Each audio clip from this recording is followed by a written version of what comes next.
Assalamualaikum warahmatullahi wabarakatuh.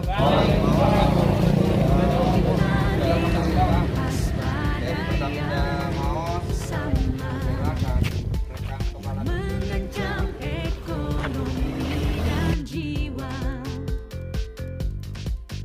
Indonesia kita sedang terluka.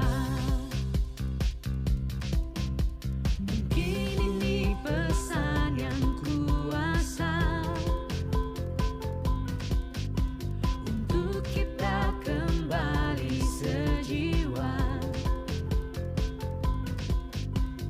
bangkit di saat yang sulit. Indonesia menang lawan COVID.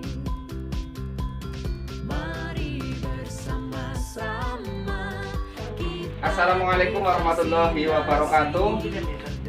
Saya Busanul Arifin mewakili pemerintah Desa Mernek mengucapkan alhamdulillah, puji syukur kehadirat Allah dan terima kasih kepada tenaga kesehatan dari Puskesmas Maos serta pendampingan dari Babin Kamtibmas dan Babinsa serta Satgas Desa Mernek yang hari ini kita melaksanakan vaksinasi di dua tempat, Sri Kandi dan mobile ke ODGJ dan disabilitas.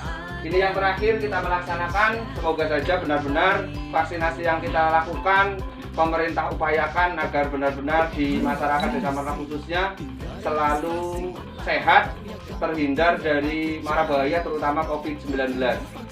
Yang terakhir, jangan lupa kepada semuanya patuhi protokol kesehatan 5M, 6M, yang paling pokok SKS. Sehat, kompak, semangat. Terima kasih. Wassalamualaikum warahmatullahi wabarakatuh. Demi masa depanmu nanti dan juga masa depan negeri. Bangkit di saat sulit, menang.